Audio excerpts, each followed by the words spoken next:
Hello, everyone.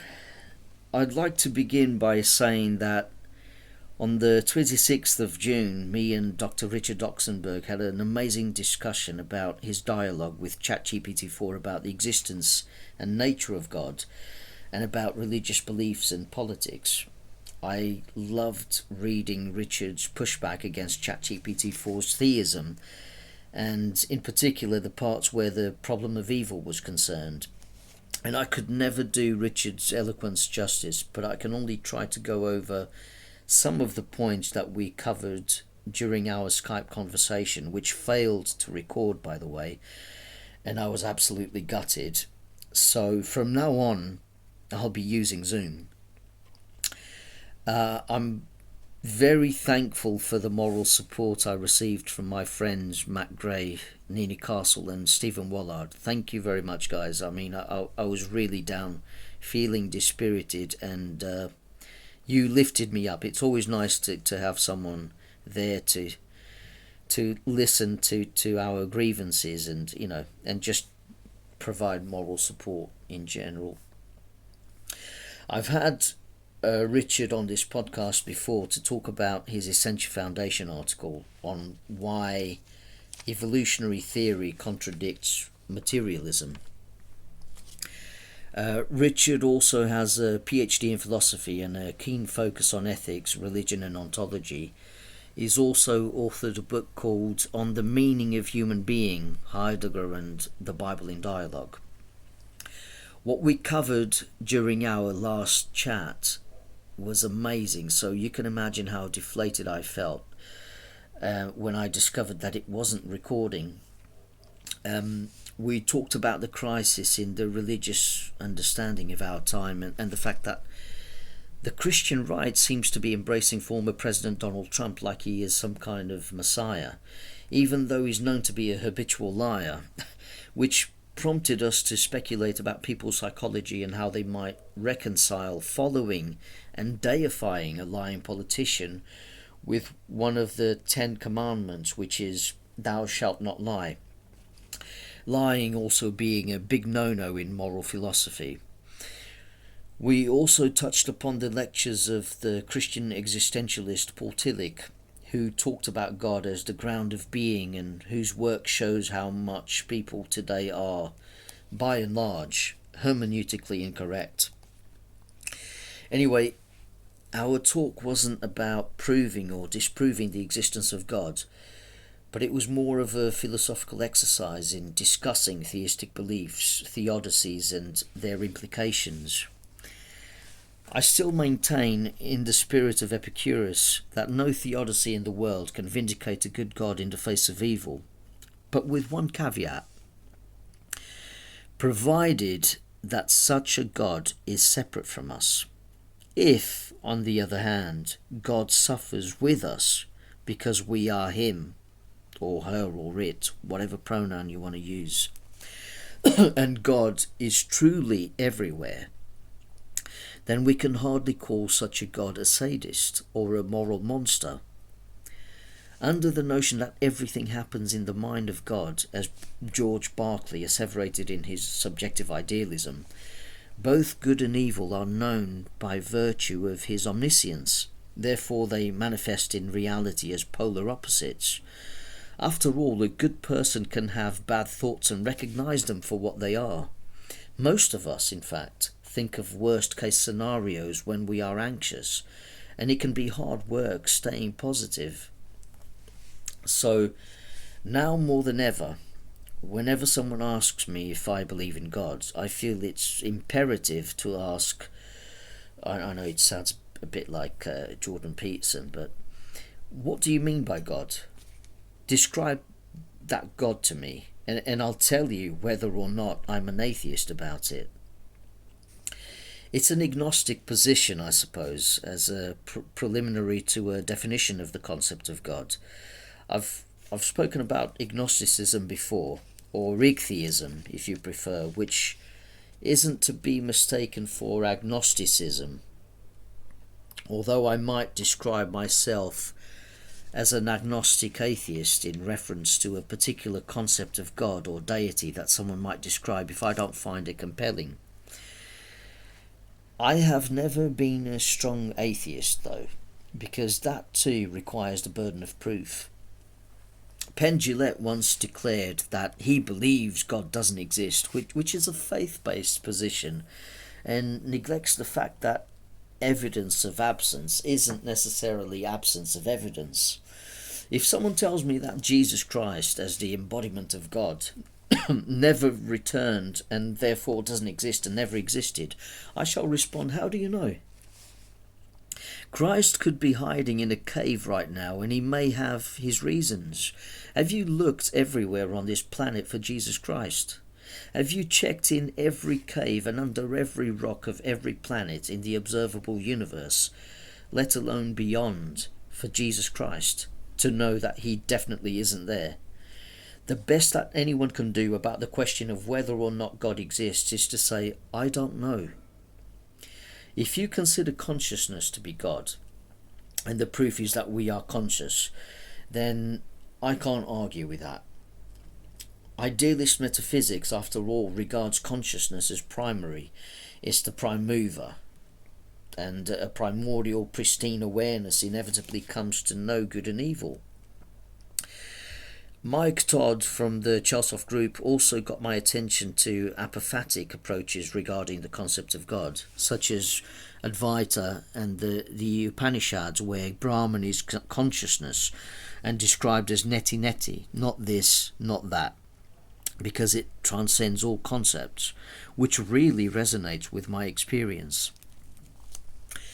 I remember reading Candide and thinking that Voltaire had a point when he indirectly mocked Leibniz through the character of Dr. Pangloss for saying that we live in the best of all possible worlds, reminding us of cataclysms such as the 1755 Lisbon earthquake.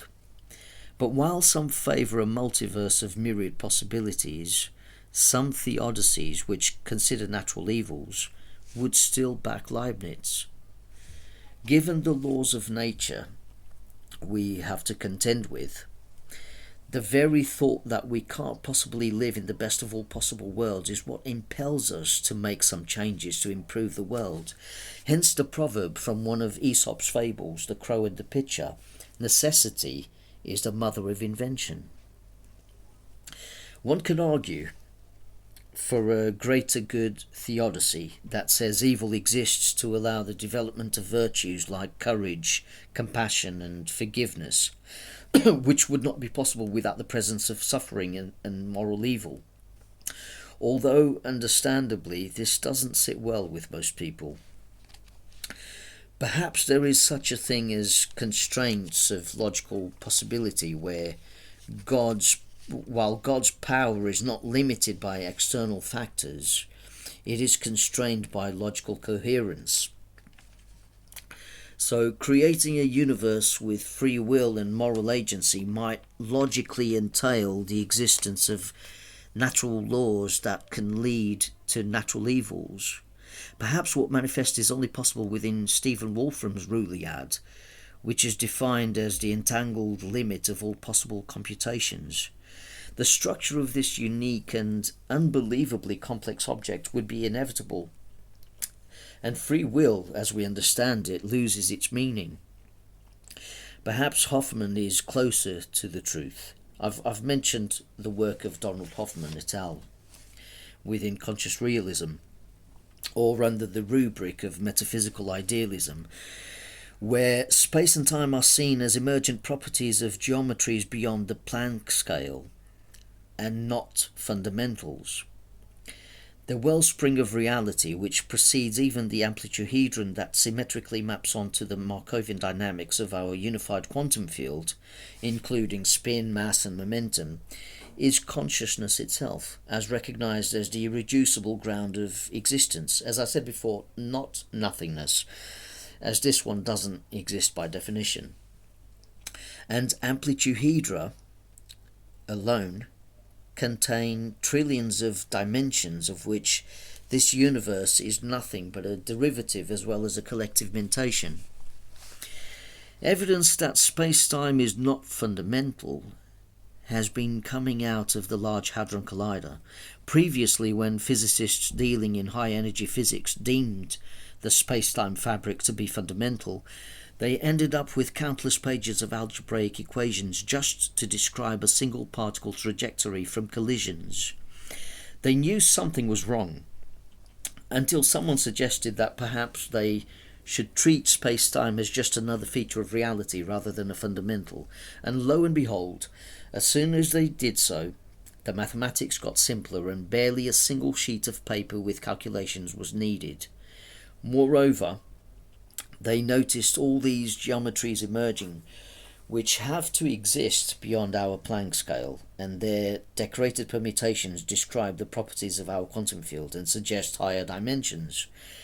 Just check out Matt Gray interviewing Donald Hoffman on the Cheltenham and UK Philosophers podcast and marvel at that convo. I couldn't recommend it more. I could go on and mention other scientific fields such as evolutionary biology, chemistry, and even neuroscience, where empirical observations contradict materialism or physicalism and render it untenable. But then this video would go on forever. As I see it, consciousness is the ultimate reality, and it mines its illusions, which make up worlds that can be observed from different perspectives. This universe, then, would be a mentation or an idea in the mind at large. And maths, as Hoffman has it, suggests other ideas or worlds derived from a dimensional plethora. But ultimately, only conscious observers exist. If you haven't subscribed to Stephen Wallard's Hermetic Idealism channel and joined the Hermetic Order of 21st Century Idealists, go and do it, because this pan-experiential realism is thoroughly explained and discussed.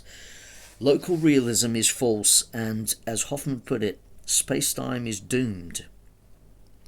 From its formless nature, source consciousness creates the illusion of forms and loses itself. To the materialists, consciousness is hiding in plain sight. I just love the fact that during his presentation on the consciousness of neuroscience, Alex Gomez Marin mocked the notion that the mind is what the brain does, something that Matt Dillahunty says time and time again on the line, the show The Line. It's absurd. So Marin mocks this with an analogy that points out that time isn't just what the clock does. Physicalism is a strange paradigm that comes in different flavours that waver between dualism and monism according to its metaphysics. It can claim that a specific physical configuration somehow begets the epiphenomenon of consciousness, or it claims that only unconscious dead matter exists and mind is only some kind of illusion. But consciousness is the only thing in the universe that can't be an illusion. Sam Harris is right about this, because one can't be mistaken about being conscious. In order to be mistaken about something, the definition of illusion, one must be aware of something in the first place. To say that consciousness is an illusion, as eliminativist materialists do, like Daniel Dennett, is utterly absurd. By the way, with the advent of quantum theory, now it is more convenient to say physicalism, because it includes not just subatomic particles, once believed to be something like billiard balls, but also includes forces and the concept of fields. The distinction between materials is just part of human perception. Scale down far enough and you will find that wood and metal are of the same energy. All matter is just condensed energy.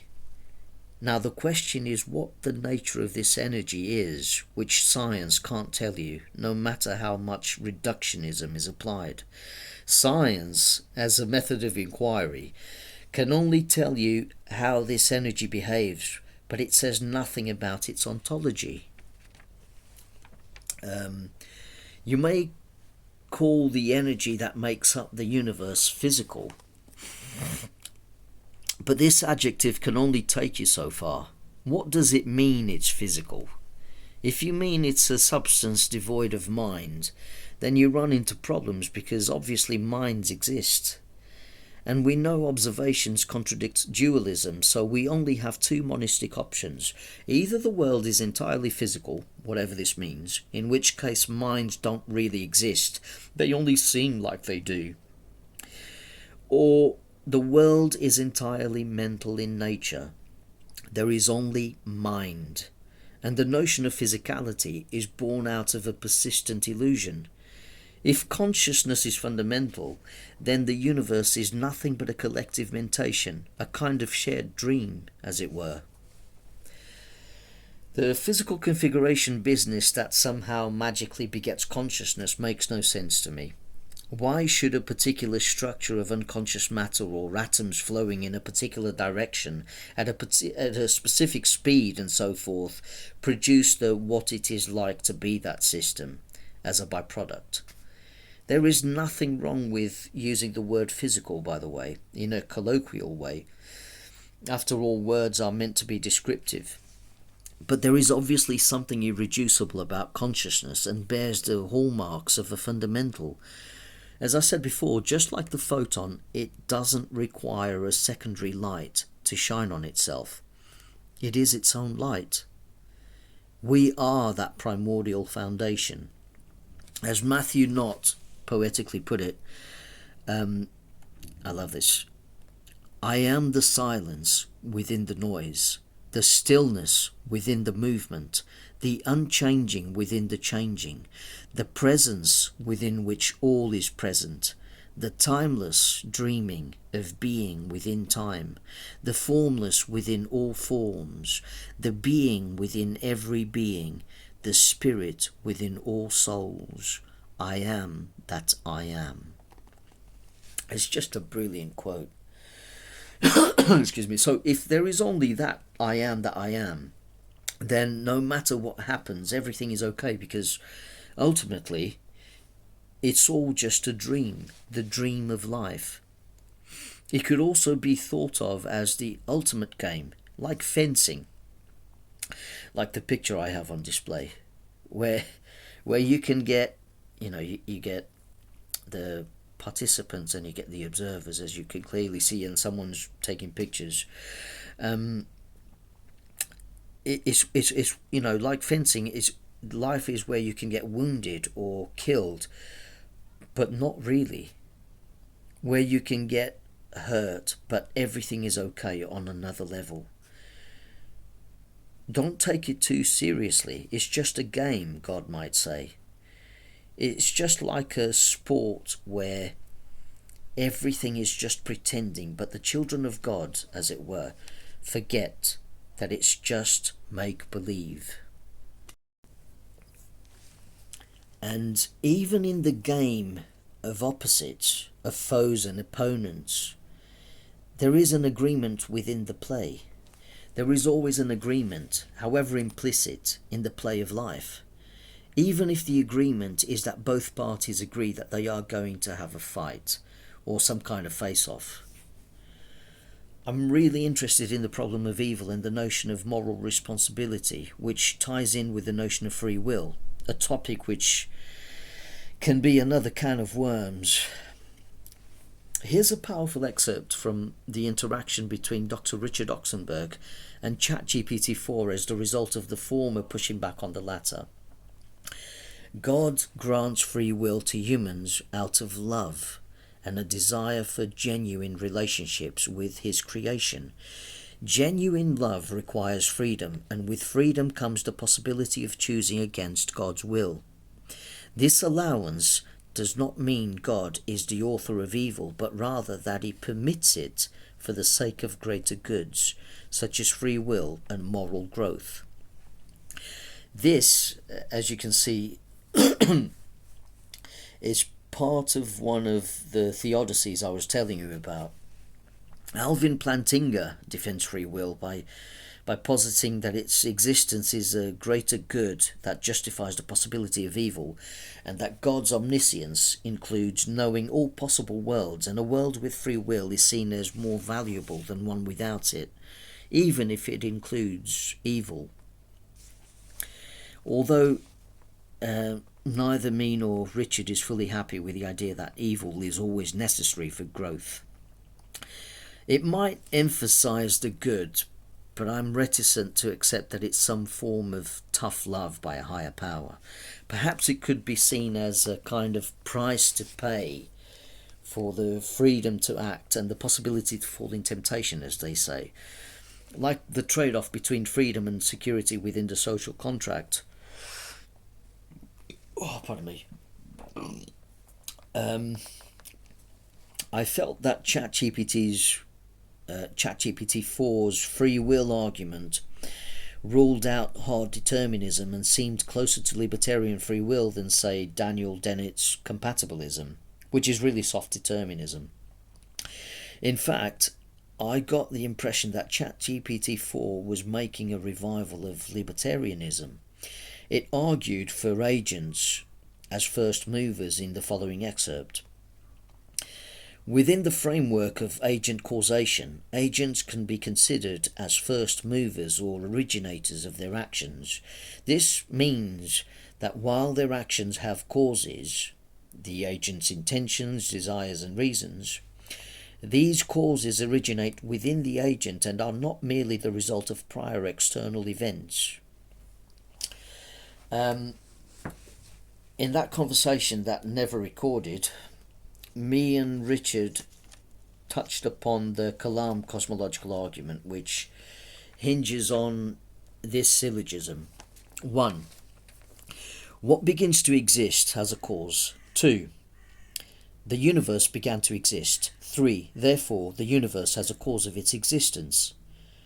Note that the syllogism doesn't necessarily include God, even though ChatGPT-4 makes a case that God is the most likely explanation. It does mention that the cosmological constants appear to be finely tuned for life, and the probability of that is astronomically low, suggesting an intentional designer. But me and Richard mentioned the anthropic principle as a plausible explanation for that fine-tuning. I think this is expressed in Richard Dawkins' book, The God Delusion. If we live in a multiverse, then we could only ever find ourselves in a universe whose natural laws are conducive to life.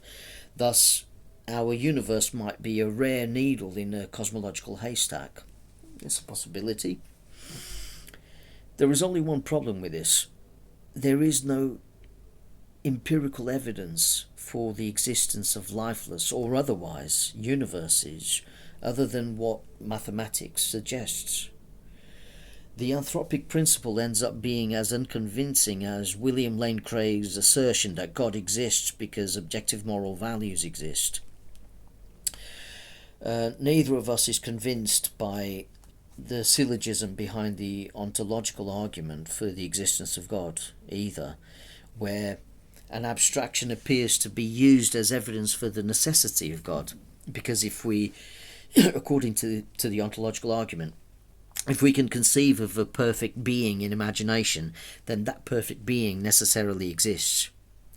I mean, I really don't buy this. It's just silly. I mean, unless you take Platonic idealism to this extreme and are prepared to say that everything exists and is always derived from a pre-existent, perfect form, and prove beyond all doubt that such metaphysics is true, which might be unfalsifiable, then most of the intellectual and academic world will remain unconvinced.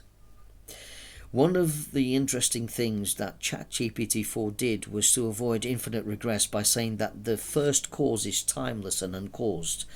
So when God created the universe, it wasn't a temporal causation.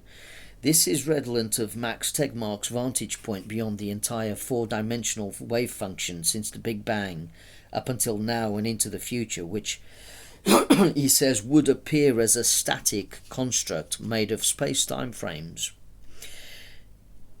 This exercise in theoretical physics might bring us closer to understanding what ChatGPT-4 meant by God's eternal intention, and there might be a connection to be made with NDE reports, which often describe transcending normal time and space, and you know, and they the NDEs find it hard to describe their experiences of meta-time, as though words don't do them justice.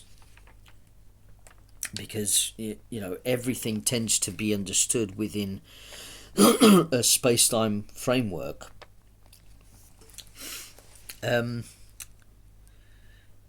NDEs certainly have a lot in common with ChatGPT-4's arguments for divine simplicity, oneness, and differences between divine freedom and human freedom. The reconciliation of divine foreknowledge and human free will, for example, might be best understood with an analogy where someone on a mountain summit can observe a traveller on a path below. From the summit, the mountaineer can see the path ahead of the traveller and predict the traveller's movement, but the traveller is still free to move as he or she pleases. So if you imagine the traveller to be a human being, God would be the mountaineer. He's omniscient, he can predict everything, he can see everything that's going to happen, but the traveller still retains a sense of freedom. That's one way to look at it. The experiential argument is the one that captivates me the most, especially when we have enough NDE reports and other mystical experiences to substantiate it. These experiences have a profound impact on those who have them. Often several orbs have been seen around a loving light source. An American who had an NDE on the Coming Home channel even described it as the pearly gate which conjures up religious imagery, and he saw the light as a point of no return. He soon realized each orb represented an individual soul, and when he focused on one of them during his experience, he could feel the emotions and hear the thoughts of an old Italian man who had just died. In the NDE, the American could hear the thoughts in Italian, and even though he didn't speak Italian, he could understand the old man, which is odd. It defies explanation. He said the old man was very angry and kept blaming his son for the fact that he had just died.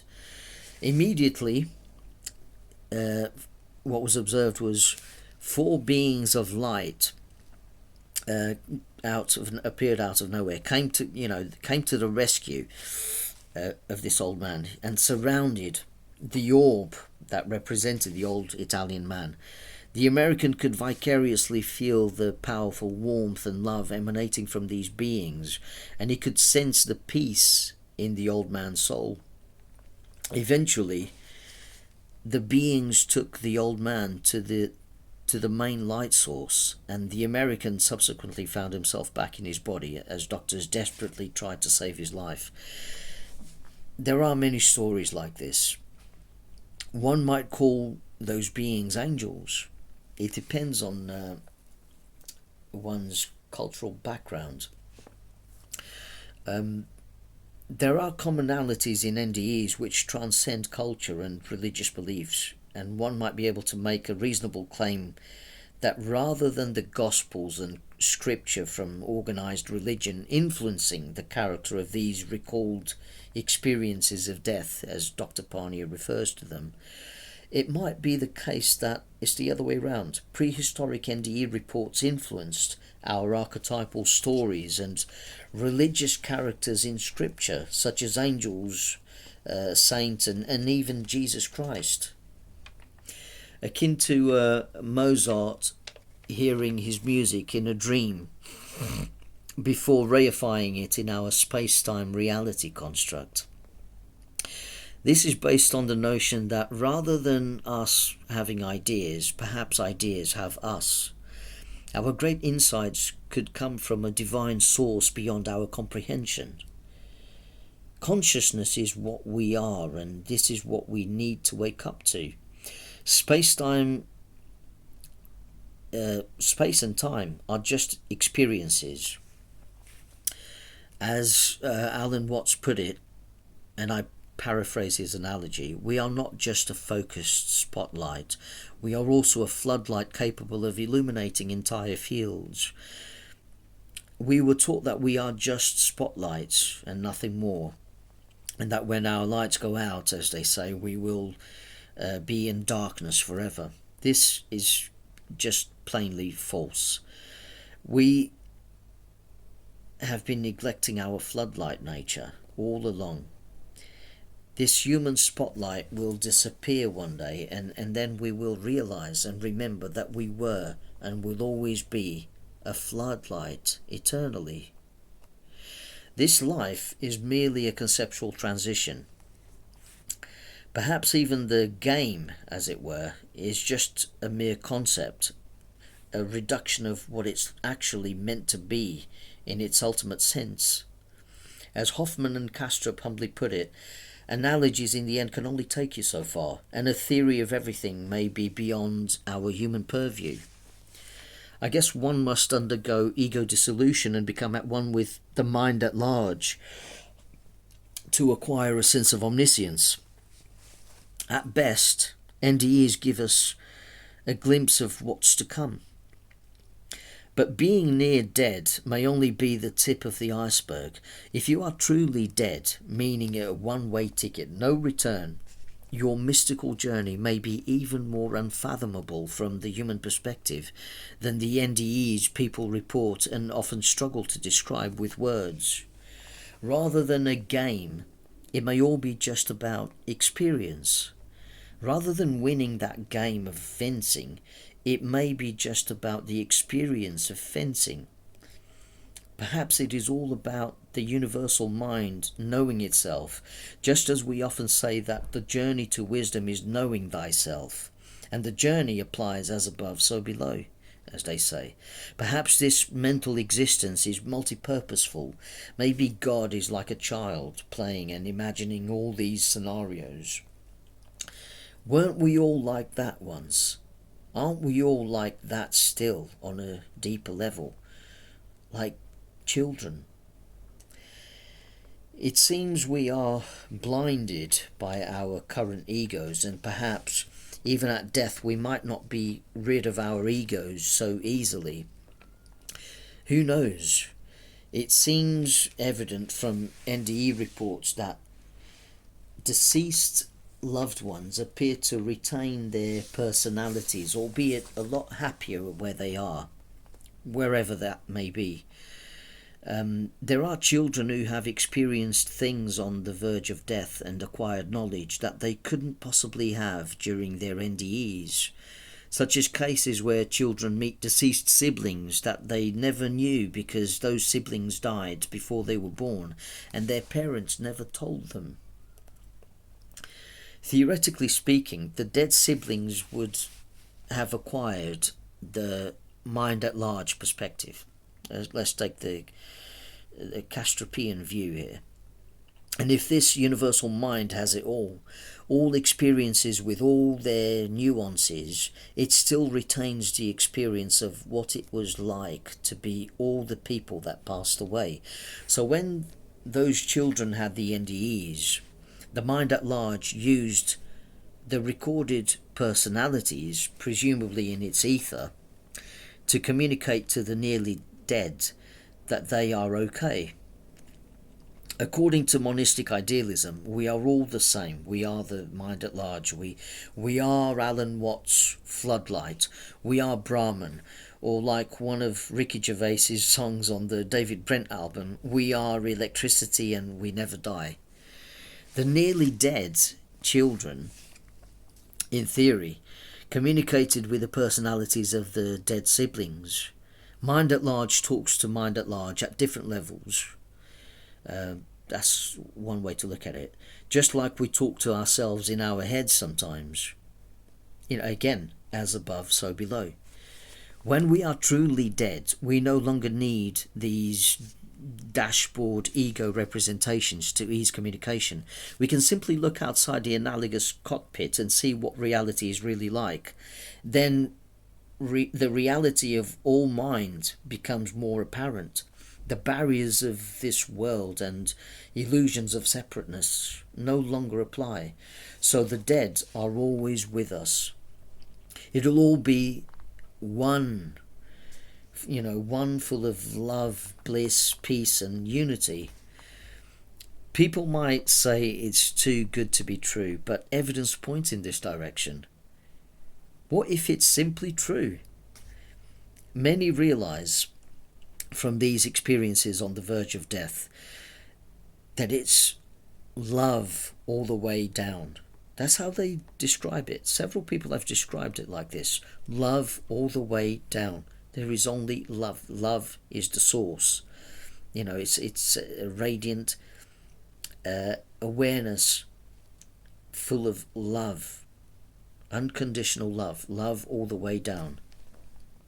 Sometimes those words are the best that people can do to convey the divinity that was experienced. None of the concepts in this world matter in the end. That's my theory. Ultimately, there is only consciousness. Ask yourself if the idea that dashboard egos are kept on some akashic record for these mystical communications is too crazy to contemplate. I mean, why not?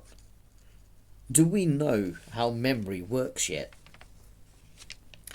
The case of David, who almost died of a heart attack, is quite telling, where at one point he felt like a curious baby mind that could acquire any answers to any questions he had. I shared this NDE case on my Facebook page.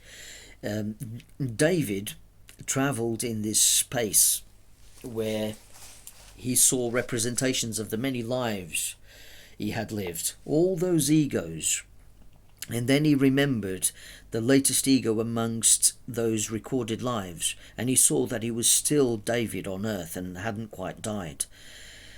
Perhaps this is a glimpse of the metaphysical dynamics of that we are facing. Who knows? This is why I pay attention to NDE reports. Now, if consciousness is God, then perhaps it's not unreasonable to say that only God exists. Perhaps it's not wrong to say that I am God, that we are God, as narcissistic as that sounds. I create things on a human level, like God, the creator, as above, so below. I am the universe experiencing itself through a human body, and the evidence is the miracle of human consciousness. I have the potential to know anything that finds itself in my field of awareness. I am omniscient in potentia. When not measured, the electrons in my body spread throughout the entire universe according to the de Broglie effect. This is physics. This makes me omnipresent. I am both local and non-local. I am a walking paradox. Am I real or imagined? I am that I am. I am real and certain of it because I am conscious. I am consciousness. I am the monistic version of René Descartes. The utility of the memory of having been an ego may have its place in the afterlife, although I think we potentially become much more than that. As Alan Watts once said, if the ego were to disappear, or rather to be seen as a useful fiction, remember that, there would no longer be the duality of subject and object, experiencer and experience. I think what Watts conveyed is the essence of enlightenment. My take is that enlightenment is realizing our Buddha nature, that we are inherently awake. Remember that Vietnamese monk who set himself on fire without screaming? As people were fighting and suffering amidst political turmoil and social chaos, he showed us that there is a state where the ego falls away and the burning isn't really happening to anyone. It's just a world and nothing really matters in the end. Enlightenment is also liberation, acceptance of all that is, and freedom from attachments and illusions. You are at one with everything. Although, let's not be hasty and embark on a mission where we try to get rid of our egos. Waking up, realizing your Buddha nature, is just another mode of being. It's a realization, a revelation. Now, I'd say integration of the self is key if one wants to conduct oneself effectively in this world with the goal of survival. The monk committed suicide, but he did make a point. Ego, on the other hand, can be a useful tool with the goal of survival. Sensitivity and pain are evolutionarily beneficial, especially to us humans who have developed a neocortex and higher order intentionalities that can slow us down, as that much information takes time to process. We need to be more sensitive than other animals so that we maintain some focus and break away from our complex monkey minds. By comparison, a lizard doesn't have the weight of complex thinking and is thus quicker and driven solely by instinct.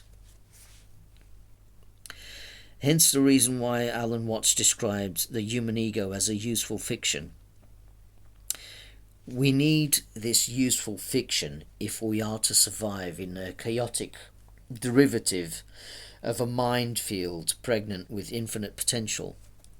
Our reality can also be thought of as a finite and incomplete description of Wolfram's Ruliad. It lacks resources. If when you die you embrace infinity with all its potentials, then there's no need for competition and you don't have to rely on a finite ego anymore. You become, theoretically speaking, complete with the one consciousness. My guess is that the fiction of the ego can be used for self-preservation. It helps you to survive and to stand up for yourself. Most creatures have that drive to survive for most of their lives. Of course, we have to take into account instances where parents sacrifice themselves for their offspring, or when some humans adopt suicidal ideation or seek euthanasia. The monkey's ego is just more complex than a lizard's, as it has greater potential for problem solving and thinking ahead. But it is a fiction in the sense that there is a narrative vi that needs to survive, which obfuscates the truth that the universe is just one and composed of energy fields in motion, that the fiction protects the body and the anthropic perspective of the world in humans. In fact, the human body is a partial representation of that anthropic perspective. It's a symbol. In the context of the endangerment of biological systems, it may not be appropriate to just be at one with everything and break the dichotomy between experiencer and experience, especially when danger to the life form is imminent. Imagine that you are about to be attacked by a lion in an African jungle and you stop to realize that you are just the entire universe at play, and it doesn't matter what happens because it's all just atomic energy in motion. Just imagine that. You stop to realize that you are also the lion in motion, and you don't have to think about the beast's movements, just as you don't have to think about moving your hand away from a hot stove. If you don't want to end up like that Vietnamese monk whose body was burnt to a crisp, I suggest you move fast. If the goal is to live for as long as possible and not reach some premature nirvana after being mauled and eaten by a lion, you need to run for your life. Or better yet, avoid jungles, zoos, safaris and such places where loose lions may be found. Needless to say, the human experience, with all its urges, sense of urgency and meaning, still matters. And it's normal for your personal mind to conjure up worst case scenarios and even outdo the dangers of reality in your imagination so that you are better prepared for what actually threatens you. If running isn't your forte and you know it, and you know it won't be a match for the lion, as I said before, you can circumvent that by not going to the jungle. You can also avoid safaris and even the London Zoo just in case. There is also some evidence that the rules of language have their origins in instinct. There is a book by Noam Chomsky called Syntactic Structures, in which he makes a good argument supporting the notion that language owes as much to instinct as it does to culture. And he provides examples where children seem to know certain rules about language which were never taught to them. The likelihood of what is happening in childhood is that language is mapped onto a set of innate mental rules. I also remember reading Matt Ridley's Genome, and it contains a chapter about instinct and mentions experiments where pigeons have, in pigeon languages, have been turned into full-fledged Creoles by children simply because they unconsciously demand the rules of grammar and coherent syntax. In English, for instance, young children seem to intuitively know that the second verb in an affirmative sentence should go at the beginning if they are to turn it into a question. Nobody teaches them this rule, but they instinctively know it from being exposed to a few primary examples. Then they assume unconsciously that it must be applicable to the questions they construct as they sense that such aids communication. The older we get, the more we lose this instinct, hence why it is harder for us to learn other languages apart from our native one. If you were to learn Mandarin now, you'd have to be told everything in order to understand it. And be confident in using it to effectively communicate. Note that the unconscious source or reservoir which influences our instinctual nature is really conscious from the perspective of the mind at large. Jung's collective unconscious is the conscious mind at large. And there is a reason why the natural dissociative barrier between our personal minds and the mind at large blinds us to how vast we really are. Excuse me. We need to, as authors of the mind at large, we need to filter in relevant information under our limited circumstances and filter out the rest, which is most of reality. The dissociative barrier is like daylight obfuscating the starry sky or knowledge of the rest of the universe. It forces us to have a narrow focus on this constricted perspective. This veil is presumably removed at death. The all-mind, however, contains all perspectives. Maybe this universal mind contains all of Maharishi Mahesh Yogi's 7 levels of consciousness or different flavors of experience, which he listed as deep sleep, dreaming, waking, transcendental consciousness, cosmic consciousness, God consciousness, and unity consciousness. These are, after all, reported altered states of mind. Most people in the West unless they are seriously into various types of meditation, wouldn't know what Maharishi was talking about. Even today, despite its scientifically proven benefits, meditation is still frowned upon by many. It's strange how we seem to have a propensity to get lost in models and forget the larger picture. We have a tendency to compartmentalize everything, to pin everything down to a finite form, and then we say the map is the territory. Maybe, like Ian McGilchrist says, we live in an age of imbalance where the left brain hemisphere is prioritized and reductionism rules. But I think we are starting to move towards a more balanced outlook as we become aware of the more holistic right hemisphere crying for attention. Once the majority achieve that balance, we can start leading better lives as human beings. I sometimes find it hard to stomach teleology. Sure, we can find our own purpose and derive great meaning from our experiences. We may even have good reasons to ameliorate our current state of affairs, but I think that ultimately it is all just an experience that is unfolding. Experience is what the quantum field does, what it is. Even saying it's all for the sake of experience doesn't sound right if that's what it naturally is. Presumably, it can't help but be itself. Personal minds, which are thought of as dissociated alters of the universal mind, also reflect on polar opposites, spectra, and dichotomies by which concepts can be defined. You can't know one thing without knowing or having a conception of the opposite in mind. Mind is where things are known, and here is a possible and quite plausible solution to the problem of evil.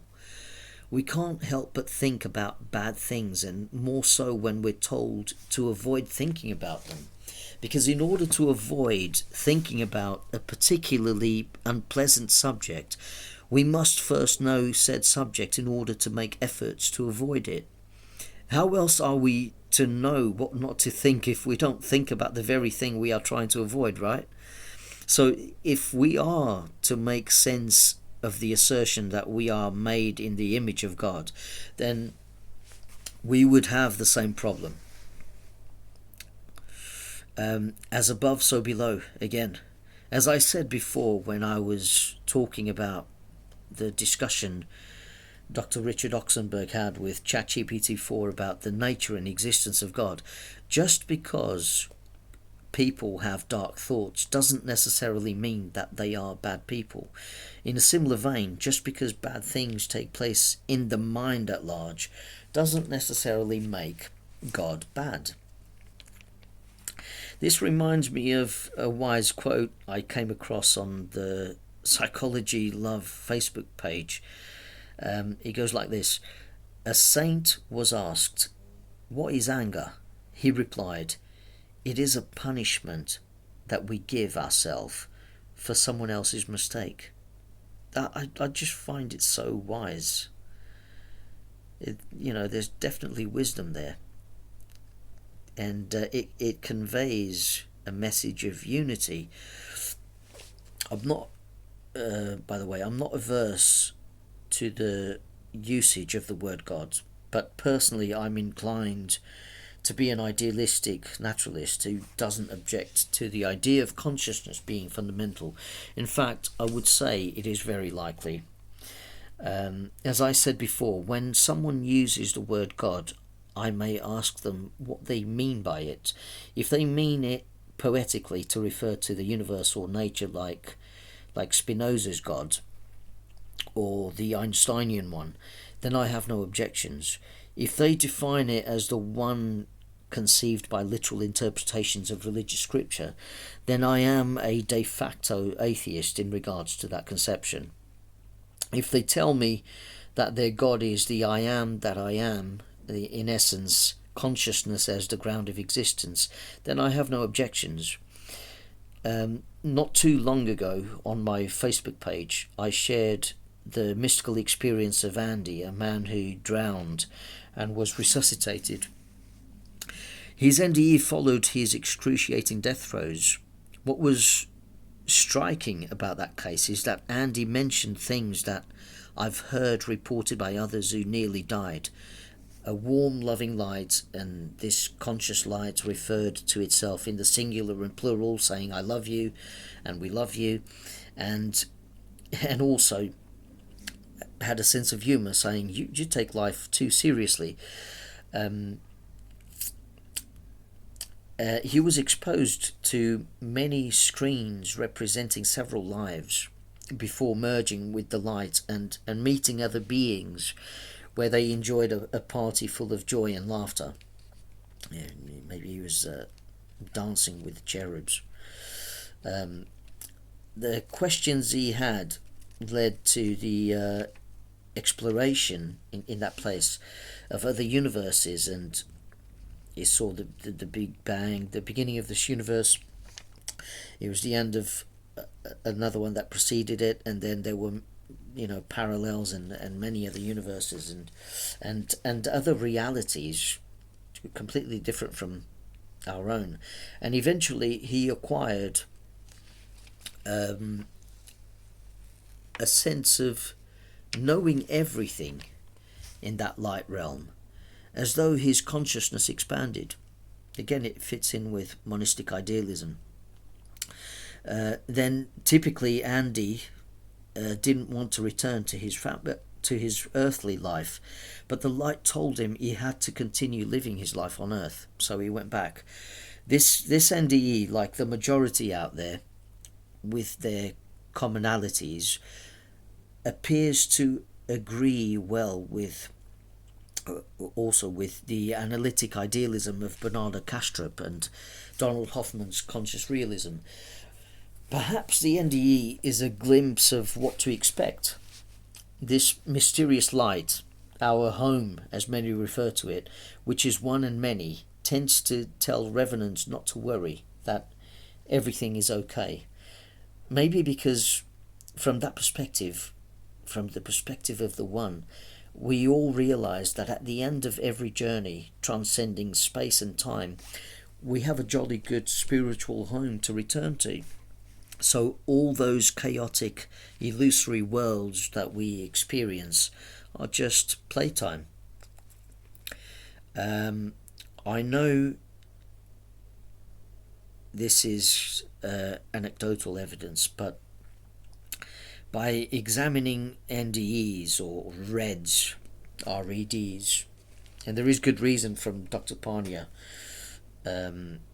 in calling them recalled experiences of death, from the cardiology perspective. When we look at these experiences, I can build I feel like I can build a universal but theoretical picture of what to expect beyond physical death.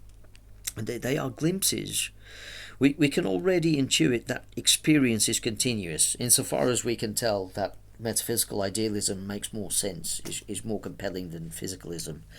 But I think we can posit some generalizations here, even if some details are idiosyncratic, such as the visualization of the screens representing many lives in the case of Andy. I suspect that the afterlife realm can be so malleable that people perceive information in their own unique ways. The images are, according to this hypothesis, perceptual representations of what's being mentally communicated from source consciousness. Some features of the NDE, however, are less idiosyncratic and more common, such as moving towards the light, transcending space and ordinary temporal perception, life reviews, and meeting deceased loved ones, such as family and friends. Funnily enough, as I found from reading Dr. Bruce Grayson's book, After, it's called After, experiencing going through a tunnel isn't that common. Sometimes people just see the light straight away, or they they find themselves in the universe first, and then they're taken towards lights and meet light beings, and or sometimes they just find themselves in colourful holding places, as they call it. Maybe the the bardos of the afterlife, the intermediate state, as mentioned in the Tibetan Book of the Dead. I don't know. I am interested in the dynamics of the afterlife as permitted by nature, whose ultimate nature is mental anyway. I like listening to stories like these because to me they are clues of what awaits us. I also hope to see my deceased stepfather again. It's been about 20 years since he died. He had cirrhosis of the liver. He kept his symptoms away from us, the bleeding, and didn't tell us that he was seeing the doctor, and his choice was he didn't want to put anyone through his pain and that pain, so his choice was to commit suicide. So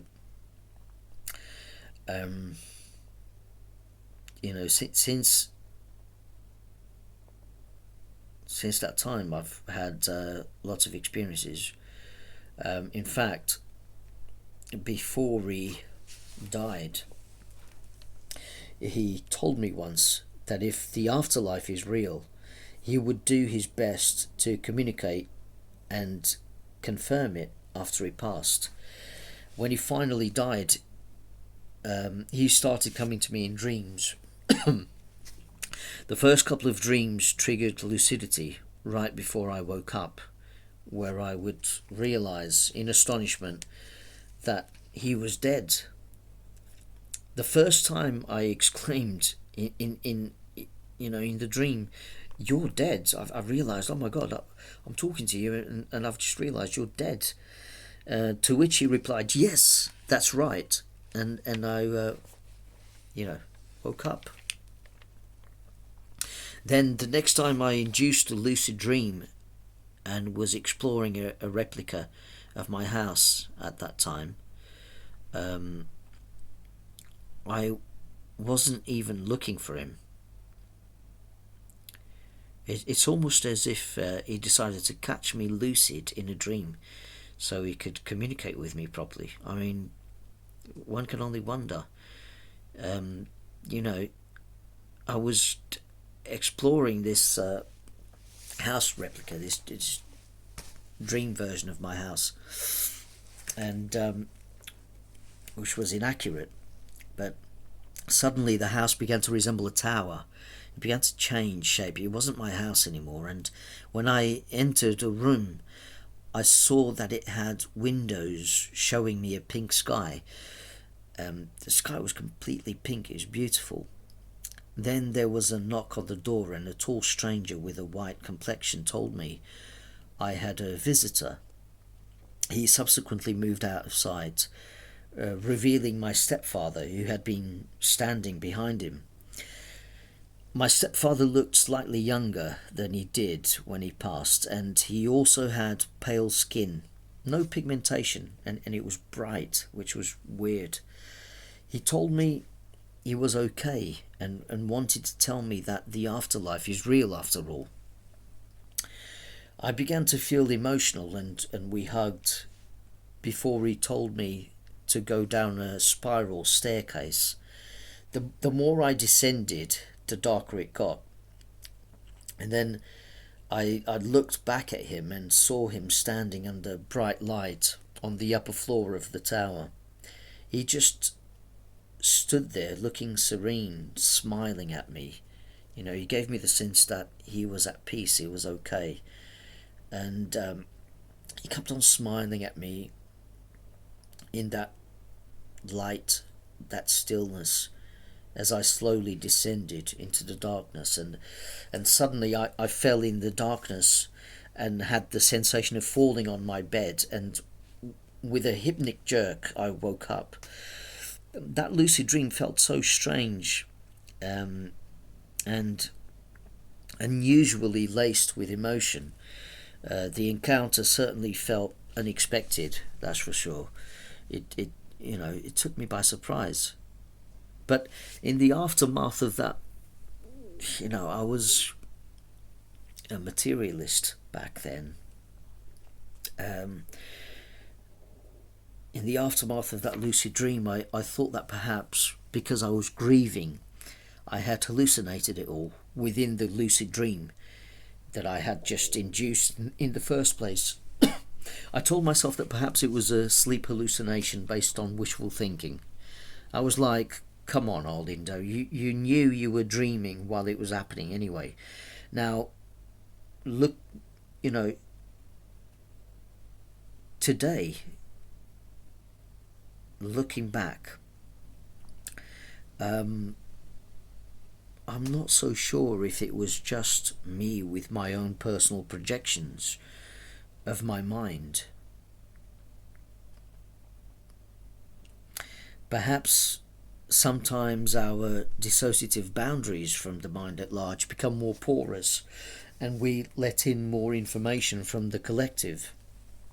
Perhaps deceased loved ones managed to get through to us and make an appearance within the personal edges of our whirlpool-like egoic minds, to take Kastrup's analogy.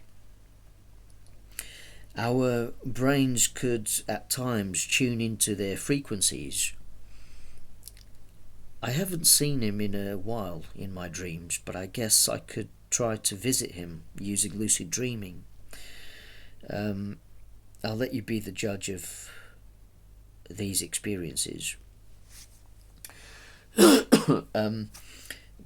Bob Davis posted a compilation of different types of evidence against materialism on the Consciousness Studies Facebook group. He mentioned how science has been impeded by long established powerful taboos that inhibit unbiased thinking. As a result, according to Davis, several theoretical and well-controlled experimental results are ignored by dogmatic people, and he invites them to at least take a look at the evidence which may serve as a foundation and rationale for a new paradigm shift. He lists what he calls extraordinary human experiences, or EHEs, which defy established scientific principles and may seem conceptually implausible, but are nonetheless undeniably a part of the human experience. Such experiences are potentially the most meaningful and influential moments in one's life. They can also radically alter one's understanding of existence, often described as a spiritual awakening, and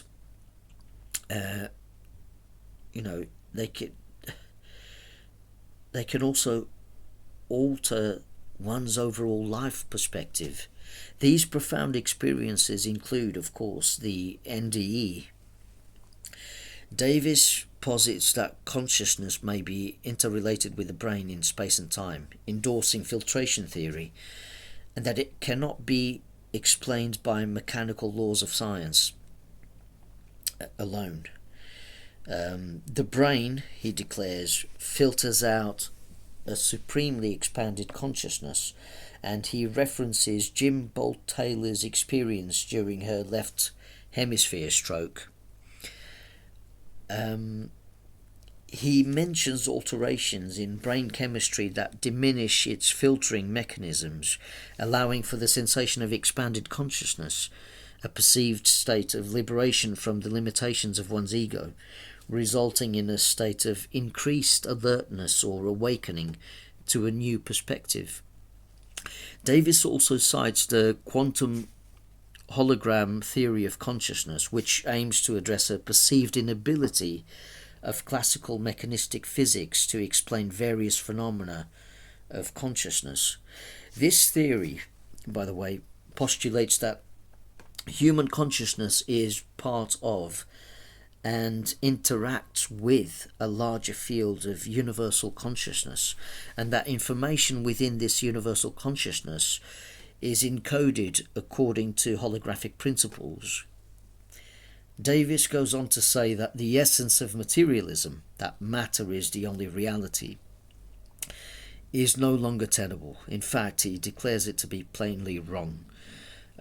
In his list, we also find mention of extrasensory perception, which includes telepathy, precognition, and psychokinesis, declaring them valid and asserting that non-locality is a normal feature of human performance.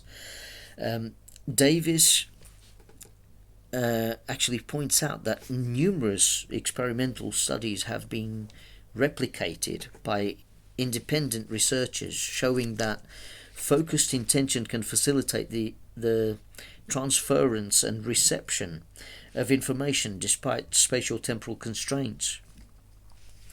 Evidence for non-locality, apart from the violation of Bell's inequalities by the 2022 Nobel Prize winners in physics, which I mentioned before, John Clauser, Anton Teilinger, and Alan R. Spare.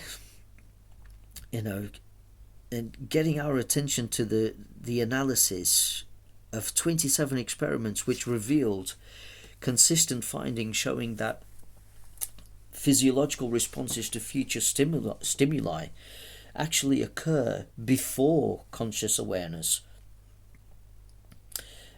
Also, focused attention or intention can influence the behavior of electrical plasma in a plasma ball, where the concept of linked minds demonstrated the impact of human intention on physical systems in the Global Consciousness Project, and telesymmetric effects, or EEG synchrony, between two individuals separated in shielded cages.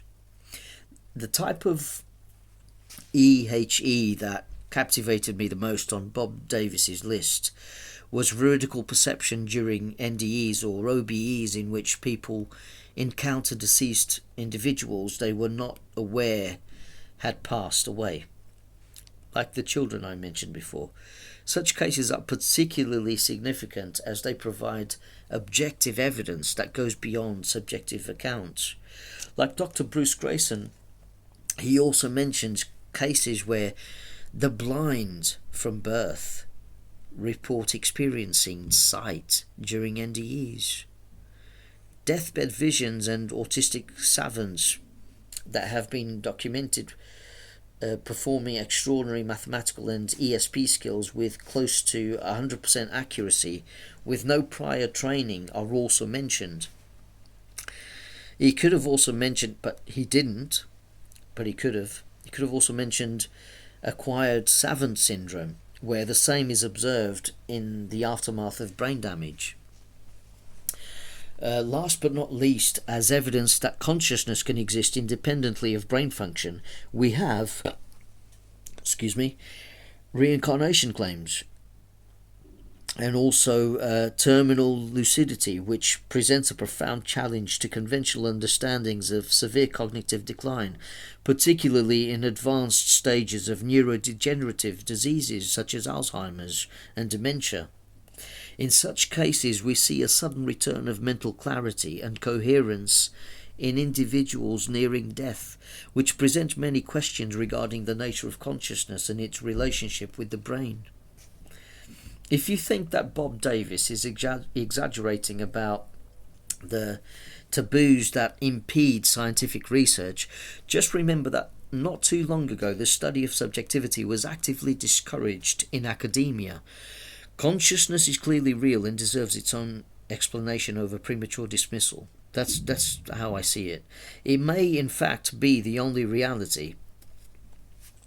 Anyway, I think I've gone on for a long time now, but I would like to think that we have come a long way from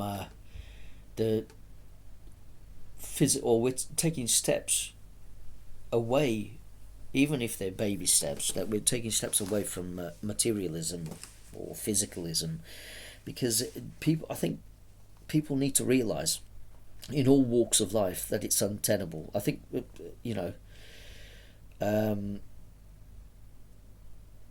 I mean, when is it gonna dawn on materialists that the hard problem of consciousness is not just a problem, it's an impasse. You will never have an explanation for consciousness under that paradigm. I mean, is it going to take centuries? I don't know. Maybe it might take a few decades for them to realise, and then they find it will finally, the penny will drop. Something's going on here. We can't take materialism seriously any longer. There must be some kind of panpsychism or some kind of idealism going on here.